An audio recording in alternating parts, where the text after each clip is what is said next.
Black Sheep. Hello, chosen ones. Hello, my lovelies. Today's episode, we are going to be talking about past lives and past life experiences. Have you had any? Do you have any sort of inkling that you've been here before? That's what this episode is going to cover. So, hi and welcome. My name is Jenna. I'm your host of the Black Sheep Society podcast. We discover all sorts of different things. The purpose here is to share knowledge to break cycles and to go forward with our healing on our soul's journey of life. So, welcome to the podcast. My name is Jenna. I am a published author of 2 books so far. The first one is my autobiography. It's called Stepping Stones to Destiny. Shameless plug. Here we go. It is for sale on Amazon, link in the bio if you would like to take a look at it. I also have written a romance book. This one's called The Alabaster Enchantress of New Orleans, also for sale on Amazon. So I wrote the romance novel specifically just to be able to do one, just because I wanted to, just for shits and giggles. The other one was really more about my spiritual awakening, my soul's growth, going through a grief journey, and kind of developing my psychic medium abilities and using those gifts in the future. So, when I started writing my first book, my autobiography, I was going through my dark night of the soul, my spiritual awakening. And so, as I was going through all of these major, massive changes in my life, I also was grieving the loss of my mom. In the beginning of my awakening, I didn't really know what was happening. It was just my life was a rolling shit show and everything was falling apart. And so, writing was something that was cathartic for me. It was something that helped me to process my feelings. It helped me get all of the shit that was swirling around in my brain out so that I felt more at peace, that I felt more myself. I tried a lot of different things. I tried therapy. I tried learning new hobbies. I picked up crochet and now I crochet a lot of different things. Um, Journaling was something that I've done since I was a young child, and for me, it was a natural progression to be able to transfer journaling or writing small little things into actually writing books, and so that was kind of how my whole book began. I will tell you that my original book that I started writing started about, gosh, like 18 years ago. And when I went to sit down and I thought, now is the time I'm actually going to write this, I had lost it somewhere. I had moved a lot over the years and, lost things in different places. And so I had to start from scratch. And Spirit told me, why don't you look at your journals? Why don't you see if there's something in there that you want to talk about? And I realized that I already had the book written. I just had to kind of piece it together. So you will see that in my book, if you look at it, that there are actual journal entries, time and date, and all those things attached to it. And it does go in chronological order of when these events happened. So let's talk about past lives. What happened? How did you know you've had some? So, the first one that I can really remember, I was a very small child. I would say I was about 4 or 5 years old, little kid. And I would have this recurring nightmare. And this nightmare was really graphic in nature. Now, as a small child and still as an adult, I don't really watch blood and gore type stuff. I'm not into horror type stuff. Yes, I'm an avid ghost hunter and a paranormal investigator, but I don't like the blood and guts part of it. That's just not me. It's not something that I'm into. And it's fine if you are, it's just not something that I like. And the reason being is that being an empath, I feel those things, whether they're fake or real. And some of those images I can't get out of my head once I've seen them. So I try and make it a habit to not kind of engulf myself in all of that disgusting stuff because it's damaging, and for some of us, it really does have a negative impact on our mental health. So I try really hard not to watch things like that. So, as a small child, and apologies if you can hear the puppy behind me, he's in here with his bone. So, when I was about 4 or 5 years old, I can distinctly remember having a recurring dream. In this dream, as I was a little child, I didn't realize that it was me in a past life initially. It took many, many years for that to kind of come together and click together. But I remember seeing myself in a different body. I was a man in that lifetime.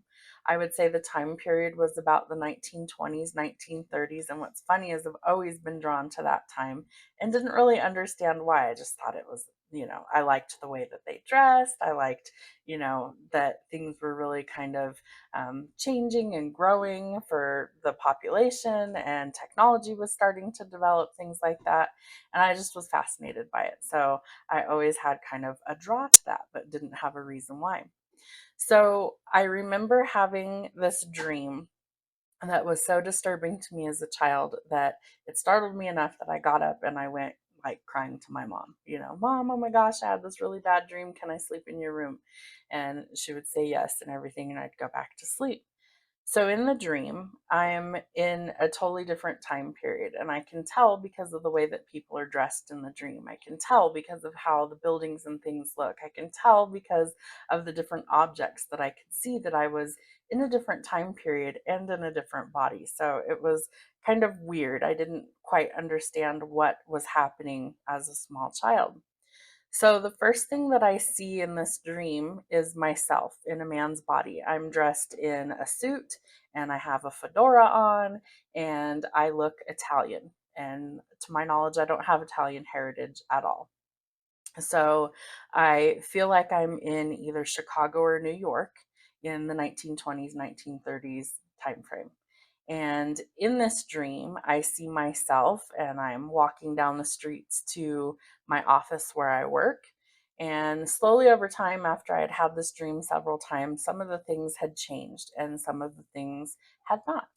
And so one of the things that was consistent was my job. I was a bookkeeper, I was like an accountant. And so kind of a boring clerical job, but I went every day and I did my job.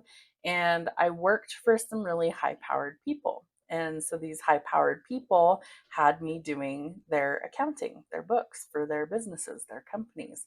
Okay, well, why is that scary? Well, that part isn't scary. So when I get to my office one day, there are these three big men, and these three big men come in and basically threaten me and tell me that we know that you're kind of spilling secrets. We know that you're talking to people you shouldn't be talking to, and we don't like a rat. And so they basically threatened me and said, if we find out that you are actually giving away secrets of what we're up to, because they were doing a lot of illicit activities, that they were going to basically cause me harm. They were going to come for me. And so I wasn't actually divulging any secrets. I wasn't like ratting them out for any reason, but somebody had tipped them off saying that I was. And so that created a lot of havoc. So one day I'm leaving my office, I'm walking to my apartment, and I'm almost there and I hear a lot of footsteps behind me. So I glance over my shoulder, I don't see anybody there. Keep walking. I get really close to my apartment and these guys come out of nowhere. They grab me, they start like beating me up, and they flat out tell me, "We know you've been talking to people about what's going on and we're going to come for you. So you need to knock it off." So I'm roughed up. I've, got some bumps and bruises and things like that. We have a scuffle. I make it to my apartment. A few weeks go by, and these same guys come for me again. They sneak up behind me. We're out on the street. And this time, they don't just beat me up, they shoot me. And I could physically see the bullets enter my body. They all hit me in the stomach. And what's crazy is I actually have scars on my body in the same places that the bullet wounds had hit me. And so, not that I can probably show it right here, but I will, hang on. So I have a scar here, I have a scar here, I have a scar here, I have a scar down here, and I have a scar right here at my belly button. So I have 4 or 5 of them, and they're all basically in this area of my stomach. I won't show you the actual scars.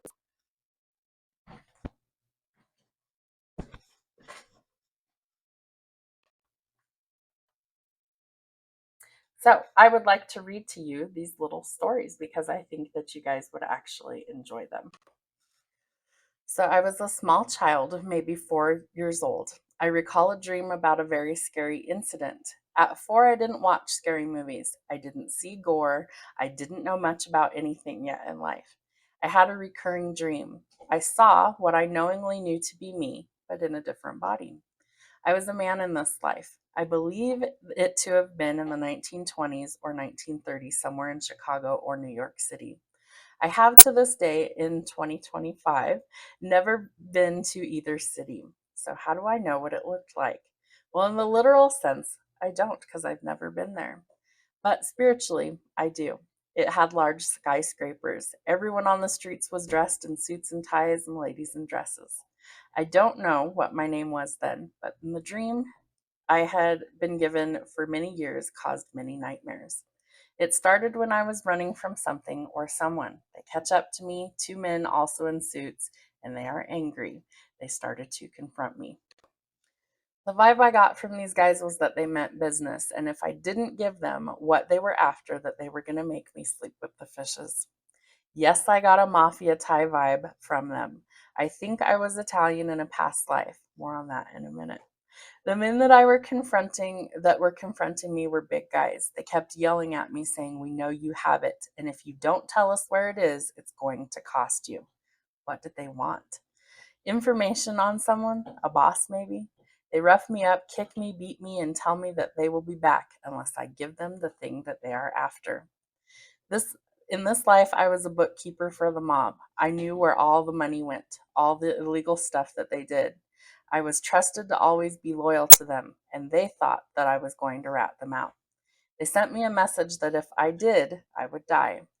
Fast forward a few days or weeks later in the same dream. It's night. Streets are mostly empty. I can hear footsteps behind me. I'm looking over my shoulder, but I don't see anyone. I'm panicking. My heart is beating so fast it feels like it's going to jump out of its chest. I feel the sweat pouring off of me. I've just got to make it to my apartment, and then I'm safe. I can see my building less than a block away from the alleyway. Three guys jump out at me. They're armed with guns. They say that we told you we were going to find you, that you couldn't escape us. I try to fight back, but I'm just one against many, and I'm unarmed. I have no way of getting away, and I know I'm going to die. I scream for help that never comes. I beg for my life, and then it happens. I was shot. The pain is unimaginable, a searing heat that electrifies your whole body. I can tell it's bad. I fell to my knees, bleeding from my stomach. I don't know how many times they fired at me. I know it's the end of me. As I lay dying on the sidewalk alone, they leave me, laughing. Evil is very real in life. It's everywhere, and the only hope that we have is God. I watched me slowly bleed to death on that street in Chicago or New York. I could feel everything as if I was there in the present moment. At 4 years old, this was terrifying. I was afraid of guns my whole life, irrational, unless it was real. I do believe in past lives, and as I mentioned earlier, I got some clarity many years later on this subject. I remember having nightmares a lot as a small child. I would wake up crying often. I would ask my mom if I could sleep in her room, hoping that somehow that would stop the awful nightmares. Mom would usually let me sleep in there. I felt safe enough to fall asleep, and I hoped that I wouldn't have more nightmares. I had always been fascinated with paranormal subjects, ghosts, haunted places, past lives, psychics, mediums, spirits, you name it. But I really read every book that I could find on the stuff. I wanted to know if I was batshit crazy or was I opening a gift that I had already been born with. A good friend of mine had a crazy dream as well, and she found a psychic that was a good friend of hers. She did readings. So, what was a reading? To me, a reading was energy. We are all energy. Everything on earth has energy, from plants to people, objects, it all has energy. Science says that energy is consistent and it never dies, but it can change many forms. The best way I understand it is with water. It can be liquid, gas, or a solid. The water didn't change to anything, it is still the same water, but the form of it has changed. I think our spirit is the essence of who we are as humans. Our body can change forms, our soul is constant. So if we live on, our soul can come back into another body or another form. We are energy. We never really die. We come back many times, many lives, many experiences, but we are here to learn in every life, in many bodies. So back to my point about this friend who knew a psychic or a medium. So my friend Tabitha connected me to a lady that she knew named Sheena. Sheena was really special. She did energy work. Sheena was offering free psychic readings and she just needed feedback to promote her business in return. Well, sign me up. Well, when and where do I do this? Is what I thought. Sheena asked for a picture of your eyes only, nothing else. You could ask her 3 questions. I think I asked if I was going to change jobs. I was a hairstylist at the time. I asked about love because I was single at the time, and specifically if I was going to marry in the next 5 years. The final question that I asked was about past lives. I had never seen her nor spoken to her, so I was a bit skeptical to say the least. Sheena told me that I would be changing jobs. I did within a month change jobs to a new salon. I met a man around the same time, and we are still in a relationship today. I asked her about marriage. She said that she saw a long, long, long, and I do mean long engagement, but not marriage, at least not in the 5 year time frame, which was correct. I'm still not married. This was also correct. So the last question that I had was on past lives, and this is where things got weird. Sheena said that I was a wife and a mother in Italy in the 1930s. Are we seeing correlations here? A total fucking stranger that knew nothing about me asked for a simple picture of my eyes and nothing else. What is that old saying, friends? The eyes are the windows to the soul. She could literally look at a photograph of people's eyes, of total strangers, and tell them all sorts of crazy details about themselves. And very, very specifically. She was pretty cool. So Sheena said that I was a wife and a mother in Italy in the 1930s, specifically southern Italy. And I believe she mentioned a city called Florence. I have never been there, never been outside the United States as of yet in this lifetime.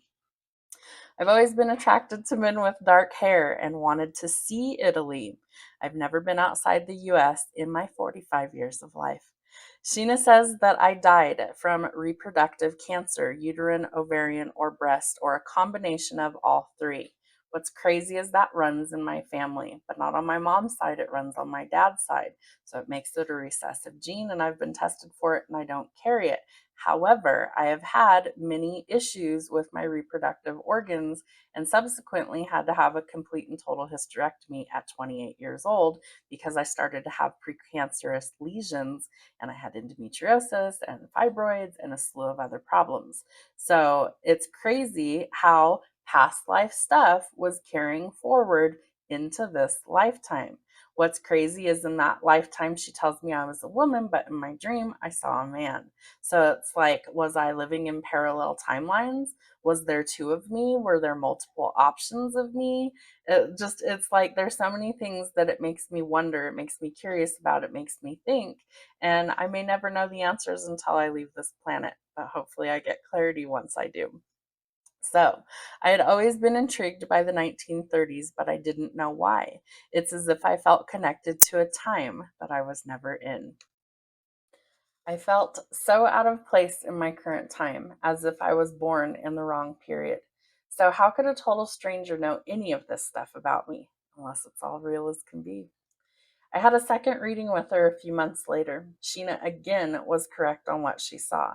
She said, my sons, I have 4 of them, 2 were going to be with me more than they had been in the past.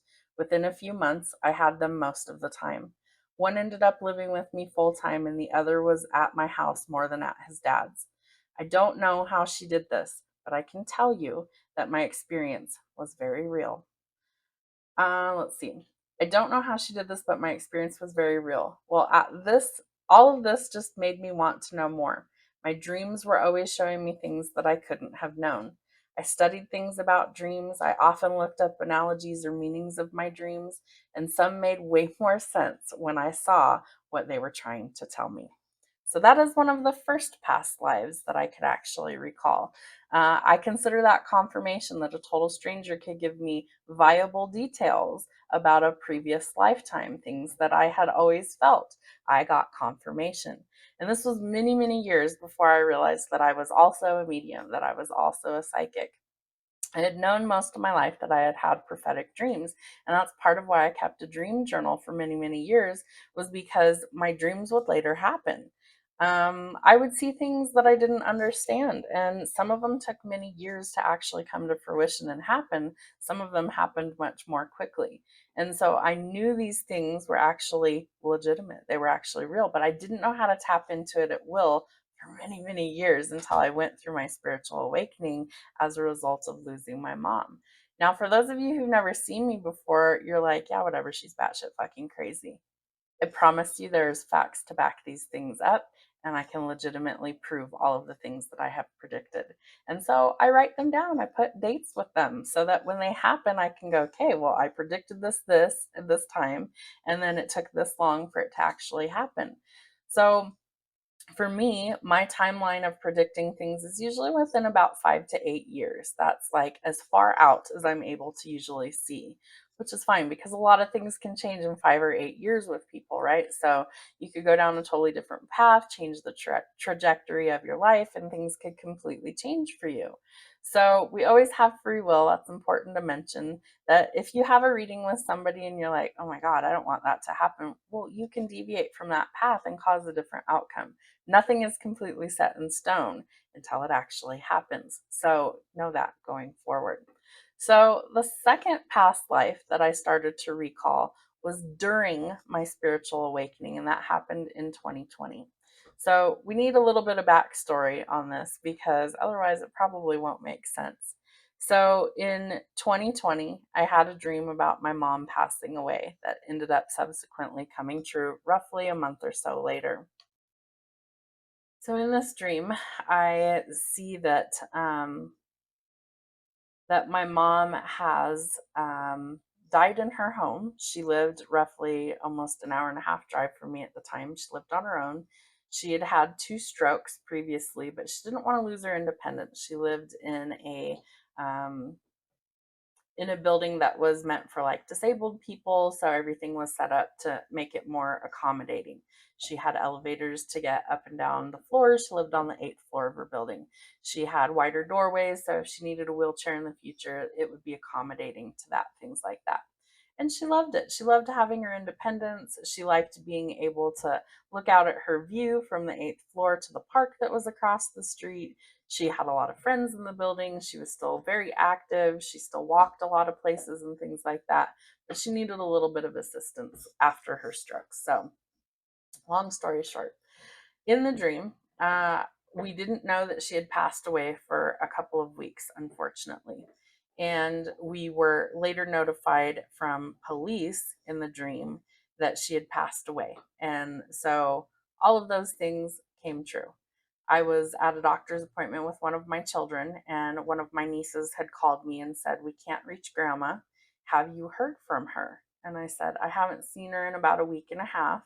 I'm sure things are fine. Let me make some phone calls and I will get back to you. Let me see what I can find out. So I first start trying to call my mom. I start blowing up her phone. She didn't always have her ringer on. Sometimes she would leave her phone at home and she'd go out and about and do things and activities, or she wouldn't hear it. She'd be doing other things and she just didn't care. You know, it was one of those things. So I wasn't ultra concerned at first. So I message her on Facebook, didn't get a reply.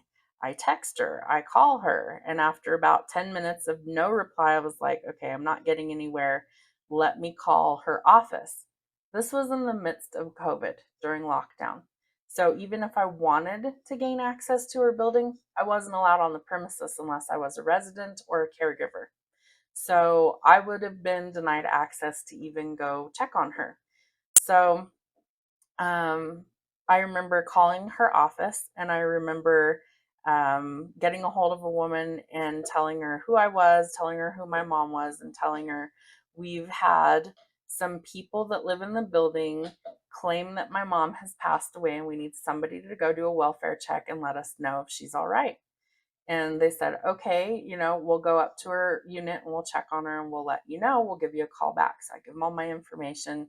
Like 45 minutes goes by and I still hadn't heard from them. So we wrap up at the doctor's office. I call my boyfriend and I say, I think something's wrong with my mom.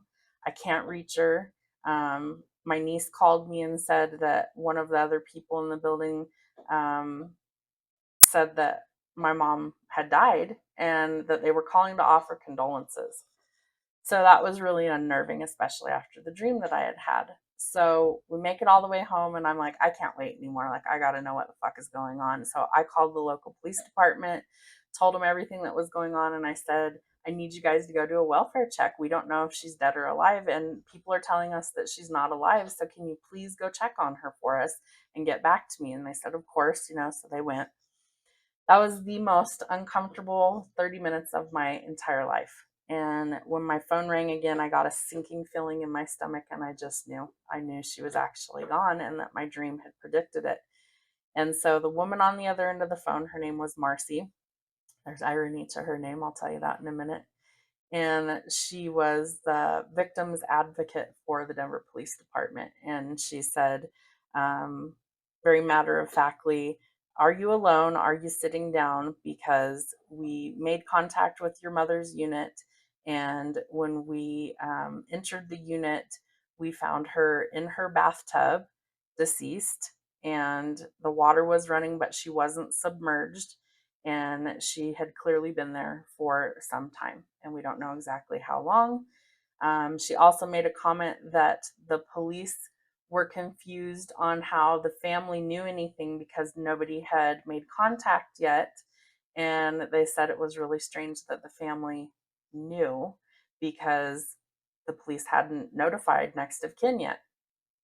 So unfortunately, that was the beginning of my spiritual awakening, and my mom losing her in the way that I did, predicting it in a dream in the way that I did, was the catalyst for me to know that my spiritual gifts were legitimate, that they were real.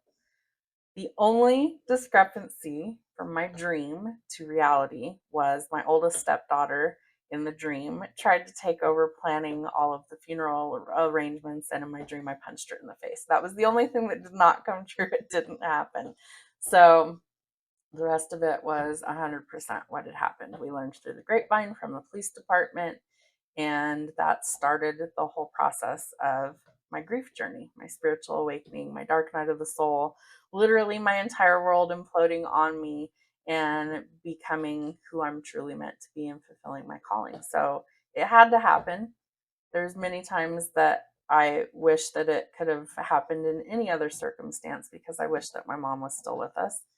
But she definitely shows up and shows me that she's energetically still with me often. She comes through in music. She sends me things like hummingbirds and butterflies and dragonflies, and music was her love language. And so songs are something that she definitely shows up with on a regular basis for me, especially on days that I'm really, really struggling and I really miss her. So when I was going through my dark night of the soul and my grief process is when I started writing this book. I took several seminars to open up my spiritual gifts. One was with world renowned psychic medium and author James Von Prague. He's done many TV shows and interviews and written countless books that I've read. And I always wanted to take one of his workshops, but they were a little out of my price range and I just couldn't afford it. Some of them were like $5,000 to $10,000 for like a week course, and I couldn't afford it. So in the middle of lockdown, I'm scrolling through the internet, and bored out of my mind, and I happened to see this thing that I thought was bullshit. I thought it was just, a scam ad, and it was him saying that he was offering a free course. It was a 4-day course, and it was completely free. You just had to sign up with an email so that they could email you the link to do the Zoom with him. And I thought, no way, but I'm going to sign up anyway because I just thought, let's try it. Let's see what happens. What's the worst that's going to happen, right? And it was 100% free. So I wrote about what we experienced in the seminar. It was 4 days long. The first day we took a quiz to see kind of what our spiritual gifts were, what were our abilities. And mine was psychic and mediumship, which I kind of knew, but I knew more about the psychic stuff than I did about the mediumship. I didn't really know I was a medium yet. I had no idea. And so over the course of it happened, I want to say it was once a week for 4 weeks that we did this course. So it was like an hour, hour and a half long each session. And he taught us how to open our spiritual gifts. I share that knowledge for free with you guys in my spiritual gifting course. Everything I learned, I share with you guys for free. So if you're interested, check it out. It's in its own playlist here on YouTube. It is called Spiritual Gifting Course, and you can take a quiz for free and see what your gifts are. And then I show you how to open up all of your stuff, your intuition, your psychic abilities. Because yes, we're all psychic. It comes from the Greek word psyche, which is your soul. Your soul connects you to divine energy, it connects you to the spiritual realm, and it is how we navigate through life. So check that out if you're interested. So back to the topic at hand, Jenna. Jeez, what about the rest of your past lives, right? So as I'm going through this spiritual development course, all of a sudden certain things start to flood into my memories. We always have these memories locked away in our soul. If you've ever heard of Akashic Records, it is the library of knowledge of all of the soul's experiences from all of your lifetimes. And that can be tapped into at different points in your life. But what I have found is that you have to be energetically or spiritually ready or prepared to download the information. Think about it like this, okay? Let's say you have a computer and you're accessing the internet, right? The World Wide Web, the library of knowledge. Let's say you need to download a file. Well, maybe you don't have enough space on your hard drive to open it. Maybe you don't have the right program to view it or to operate it. So you need some of these tools to be able to access some of this information. So it's really important that you do the work. Some of that work is really difficult, shadow work. It can be very challenging, but it is so incredibly worth it. And I do post shadow work on my channel on YouTube as well. So if you guys are interested in that, check those things out. And if the message resonates, sit with those feelings, journal about it, breathe through it, do some things that you feel like are beneficial to help you master the lessons and grow as a soul. So while I was in, I want to say it was like the second or third day. Yeah, here we go. So day 2 of this seminar, we focused on mediumship abilities that day. So James says that a medium is a messenger or a vessel, and it's a big responsibility, and you must have integrity. That everything is energy. Everyone is psychic. It's our intuition and our energy. In mediumship, we feel things, a spirit, a feature, personality, etc. The soul is the mind, and the mind is the soul. Mediums are here to heal and offer service to the living and spirit. They are the bridge that connect both worlds. So if you think of a medium like literally the go-between, right? You pick up a telephone and there has to be something that connects both sides. That's the medium. The medium is the one that's picking up the energy, almost like an old radio, that you've got to tune to the right channel to pick up the frequency, right? So a medium has to raise their vibration to first engage spiritual entities because they're at a higher vibration than we are here on Earth. And then the spiritual realm has to lower their vibration in order to reach us, the medium. And then we need your energy, the person we're reading for, to pick up your people in spirit. So I like to think of it as a triangle, right? It starts with source energy here at the top with spirit energy. We're connecting one side here, we're connecting one side here, and we connection. Okay. So it all connects together, and that's how the energy starts to actually come through. So during one of the guided meditations, I saw a past life that I had. My name was Rebecca in that lifetime. I actually got a first and last name. I knew my husband's first and last name. I knew that we had children in that lifetime. It was very crystal clear. It was crazy how quick it came through. So my name was Rebecca and my husband's name was Thomas. We lived in the 1800s. I think we were farmers and we worked the land. We had lost a child in that lifetime, and that loss greatly affected Rebecca, and she was never the same. Thomas never gave up on her, and he told Rebecca that he would love her till his last day on earth. Thomas said, I will find you in this life and the next, and nothing will keep me from loving you in every life that we have. Now, I will tell you that up till this point, I didn't know what a twin flame journey was. I didn't understand the dynamic, and that the energy that came through was crystal clear to me. There was zero doubt in my mind that I had lived in this lifetime as Rebecca. There was zero doubt to me of what I had experienced. I could see myself. I could physically see myself. I had long blonde hair. I was dressed in very simple clothing. I could see my husband, Thomas. I knew exactly what he looked like. I could describe him in great detail of everything, every characteristic that he had. I could describe it. It was incredible to see those things. So that's how I knew some of this stuff was actually starting to come through, that these downloads were very real. So now think that when we don't deal with our trauma from our life, we can have it carry over to another lifetime. I lost a child in that lifetime, and I've also lost one in this lifetime. I lost one very early in pregnancy, in between my first two sons, and I believe that that child was a girl. I only have male children. I had four sons, and I'm super grateful for all of them, but I always wanted a little girl of my own. And so I felt like the child that I lost was always a little girl. I just always did. My ex, my oldest son's father, his next child was actually a little girl, and she's adorable, and I love her to pieces. She's grown now, but I always had a little special place in my heart for her, because I feel like I had a daughter that didn't quite make it to the living world. So that was something that I felt like carried over, just like the scars on my body from the past lifetime where I saw myself be shot in Chicago or New York. I have scars on my body in the exact same spot that I saw them happen in that lifetime. So I believe that there's something to that.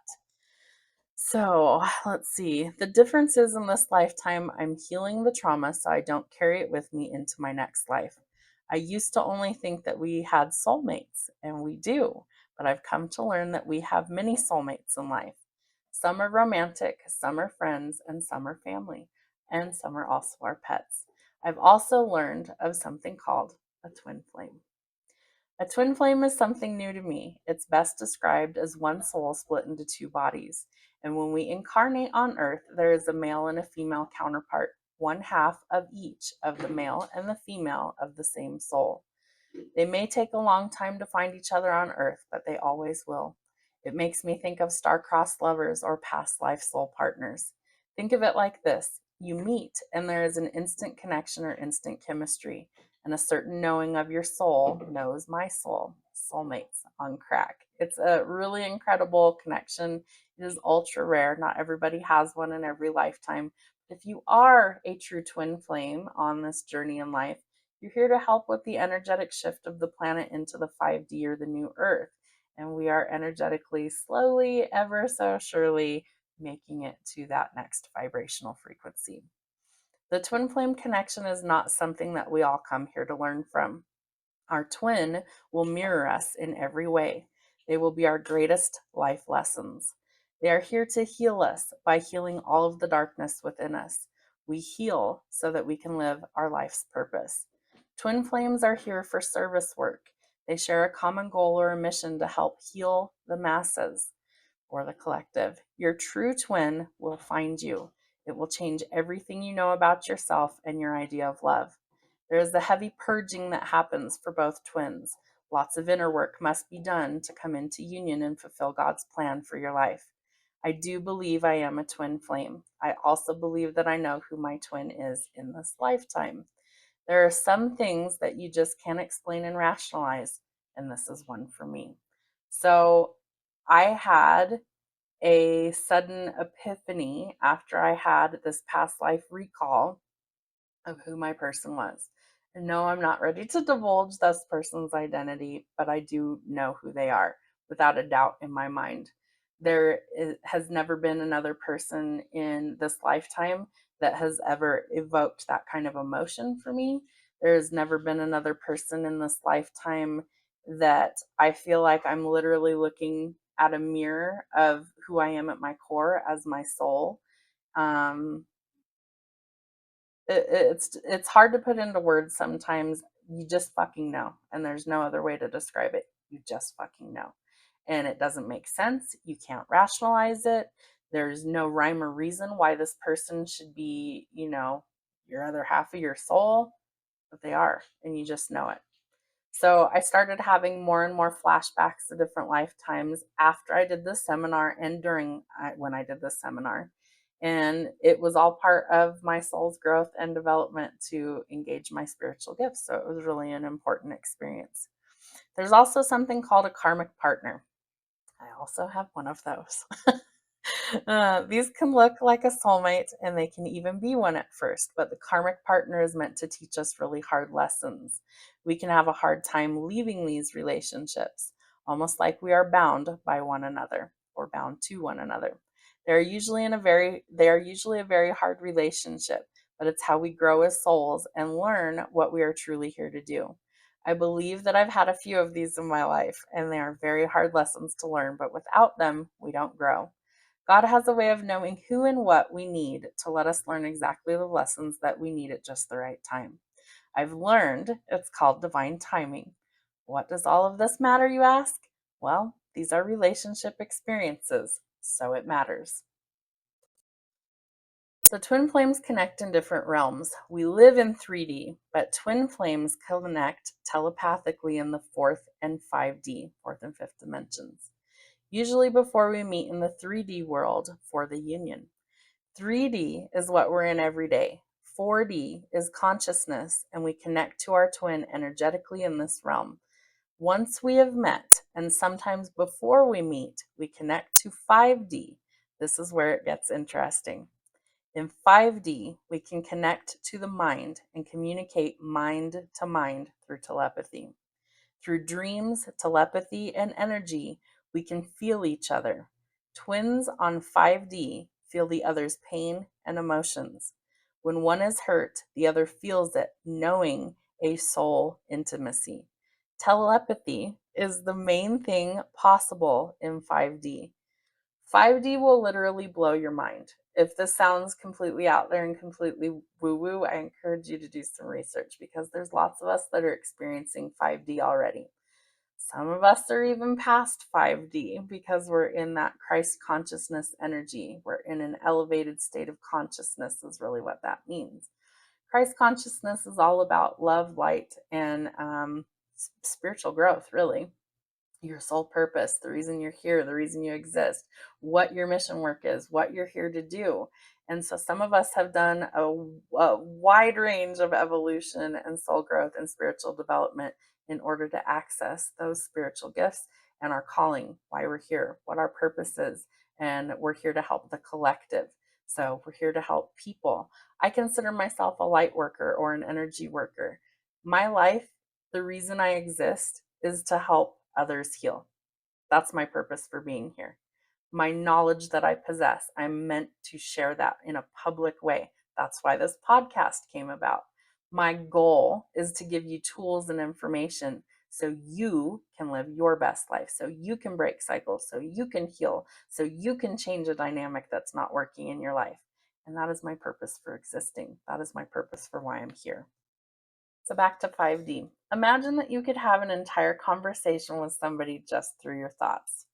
Is that wild to you? It's happened. It happens all the time.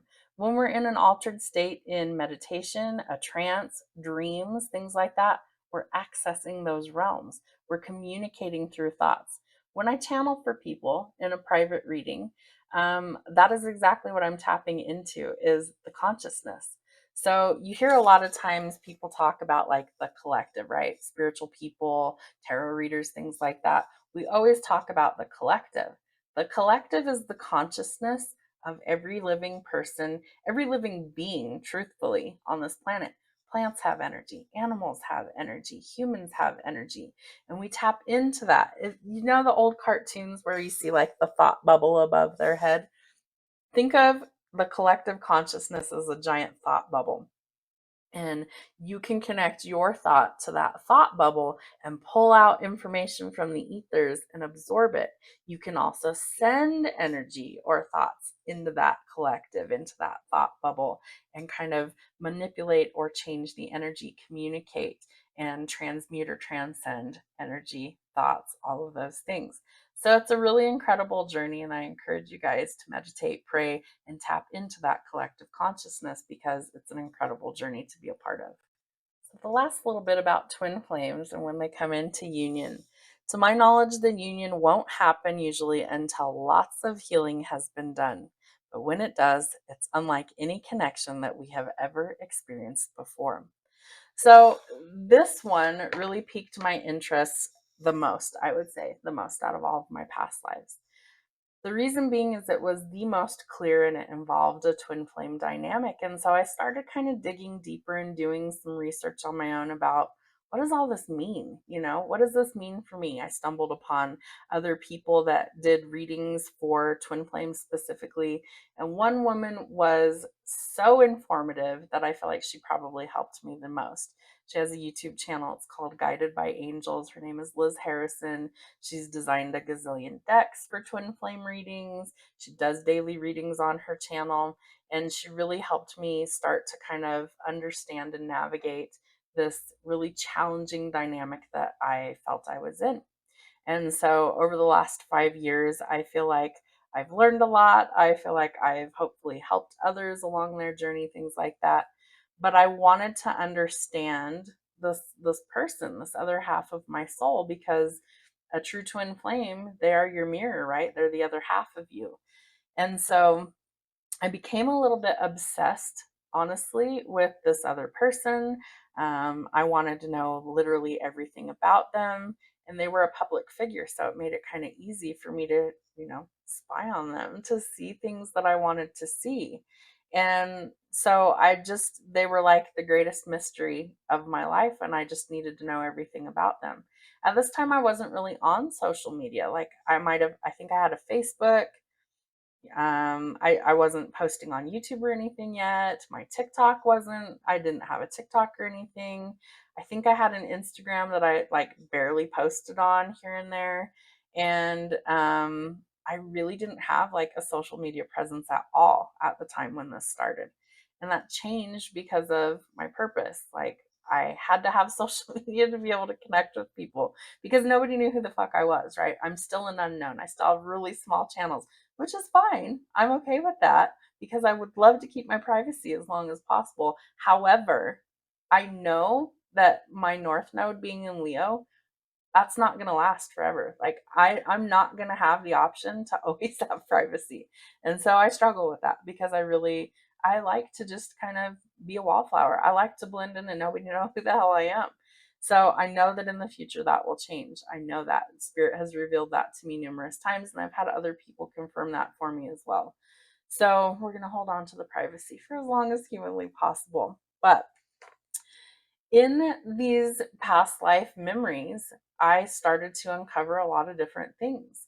Thomas, I looked up the name just for shits and giggles because I was like, I wonder what that name means. My jaw hit the floor. Thomas, the name, literally means twin. Let that sink in for a split second. My twin flame's name in his past life means twin.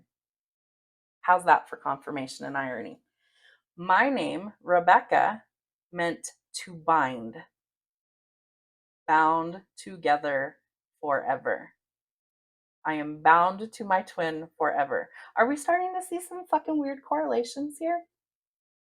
Let me tell you, that was very eye-opening for me, and it really kind of started to freak me out. So I kept digging, right? I was like, well, that's kind of crazy. So another one of the meditations that we had during the seminar was unlocking certain memories, past lives, all of these things.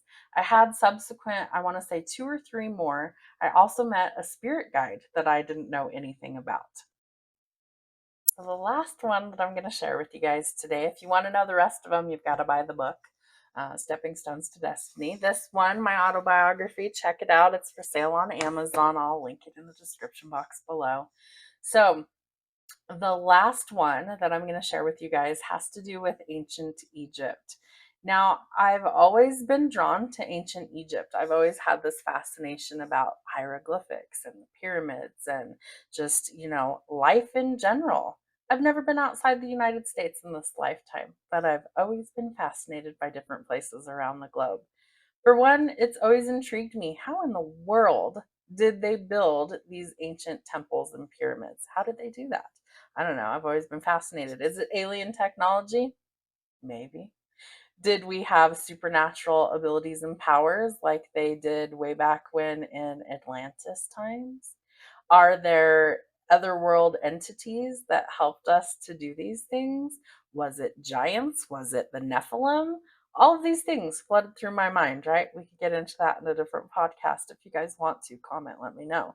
But I believe that all of these things are technology that we've had for millennia, that we've had this technology, and that over time things have been disrupted or destructed because we as humans became a little too powerful for our own good and we kind of self destruct. And so, if you look into the story of Atlantis, right, they were a very evolved civilization, they had a lot of technology and something happened and like they destroyed themselves, right? And there's remnants someplace of this ancient civilization that was supposed to be like really otherworldly. And so I believe that they had alien technology, and by alien I don't mean little green Martians, I mean otherworldly energy. And I will tell you that I believe personally aliens do exist. And I'm not talking about the people who cross the border illegally. I am talking about people from other spiritual realms, other planets, other solar systems that we yet to know anything about. Now, I will tell you that in what was it, 2024, our own US government declared that yes, aliens are real and yes, they've been amongst us for a very long time. Take that with a grain of salt, right? So, anyways, back to the topic at hand. This last past life took place in ancient Egypt. I could physically see myself. I was a woman in that lifetime. I had jet black long hair, I had tan olive skin, and I had dark colored eyes. My eyes are blue in this lifetime, and I worked in a temple. I worked for the pharaoh. I was property of this pharaoh. I did not like this person. I thought this person was a complete and total asshole, but I was bound to this position because I was considered an oracle, a scribe, a medium, a psychic. Like there's a gazillion different names for what I did. I also did rituals and spell work in this temple, and I could physically describe to you, I could draw it if I could draw to save my life. I could draw you a picture of where I usually was in this temple. So I was assigned a bodyguard in that lifetime. This bodyguard basically was there to watch me 24/7. I wasn't allowed to marry. I wasn't allowed to have a family. My entire purpose for existence was to give this pharaoh information on their enemies. It was to do protection spells and rituals. It was to create potions and things to help benefit the clergy, the pharaoh, the elites, the people in power. That was my purpose in this lifetime. So there were many nights that I would want to like leave the grounds of the temple, and we were allowed to like go for a walk in the gardens that were on the premises. But I had to have my protection, my security with me at all times. So even when I would be sleeping, this person was to stand guard. That was their entire purpose. I do not know this person's name in that lifetime. I do not know my name in that lifetime, but I could physically see both of us. So, this male figure, this bodyguard, this protector, we were forbidden to love, right? We were forbidden to marry. We were forbidden to care about anybody but the Pharaoh, and none of us liked him. He was a piece of shit. And so, one night, things changed. We happened to be out in this garden, and we were gathering things needed for the next day for the potions and spell work and things that we were doing. And something happened, and we crossed a boundary that we weren't supposed to, and we kept it secret for a very long time. We would sneak off and we would do things we weren't supposed to be doing, and we fell madly in love with each other. And love for me ended up being something that turned into trauma in that lifetime. So, fast forward many months and weeks later, somehow we got caught. and we couldn't hide what we had been up to, that we had been with each other. So we were called into the chamber with the Pharaoh and his guards, and he questioned us and basically cornered me and said, I know that you have been with this person and you've broken one of the rules that I set for you, and you were told that that was basically punishable by death. And I tried to deny it and I couldn't. So they captured this person, my guardian, and I watched them take his head off of his shoulders in front of me.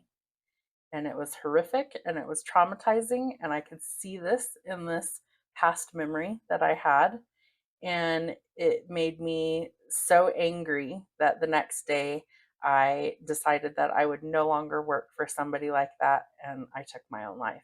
I took a potion of some things that were poison, and they found me in my chamber dead because I refused to be controlled any longer.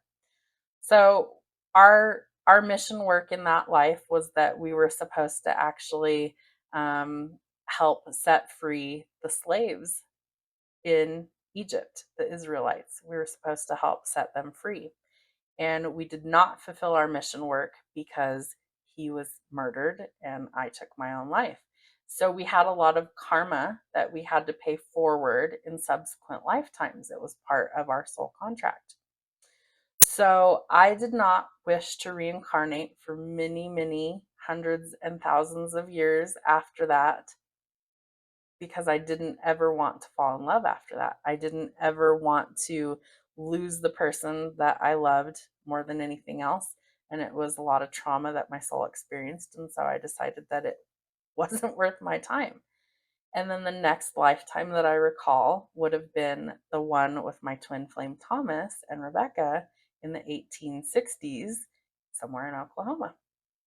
And same thing, things transpired.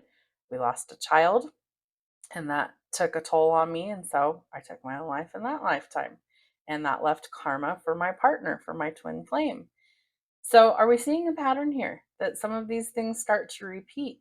So, I was told by spirit that I could have everything that I couldn't have before in this lifetime if I was willing to work through the trauma, if I was willing to work through the karmic debts that I had incurred by leaving my soul contract early. If I was willing to do the work, if I was willing to actually fulfill my soul purpose and my calling in this lifetime, I could have the love that I wanted. I could have the family that I wanted. I could have a career that I wanted. But I had to do the hard work first in order to get there. So most of this lifetime has been paying karmic debts. It has been going through really difficult generational curses. There is a podcast about that. If you haven't seen it, go check it out. It is called Breaking Generational Trauma and Bloodline Curses. So check that out. It has been anything but easy. If you guys read my autobiography, you'll see all the things that I lived through. Traumatic divorce, loss of my children. They're still alive. I want to make that clear. I lost custody of them in the divorce. And it took many, many years to regain any sort of semblance of a normal life. I've been through being homeless before. I've been through being an alcoholic before. I've been through a lot of trauma, a lot of loss, a lot of just upheaval in my life. And I survived it because I'm supposed to help the rest of the world see that you don't have to give up. You don't have to throw in the towel early, that you can continue on and you can fulfill your life's purpose and you can live a happy, meaningful existence no matter what your past looks like. Your future can be incredibly beautiful. I hope you enjoyed this episode. What do you think? Have you had past lives? Do you have any past life recall? Would you want to share those? I would love to have anyone on the show that wants to be a guest, if at all possible. If you have a topic of discussion you'd like to share with us, please shoot me an email. It'll be linked in the description box below. Have a great week. We'll see you next time.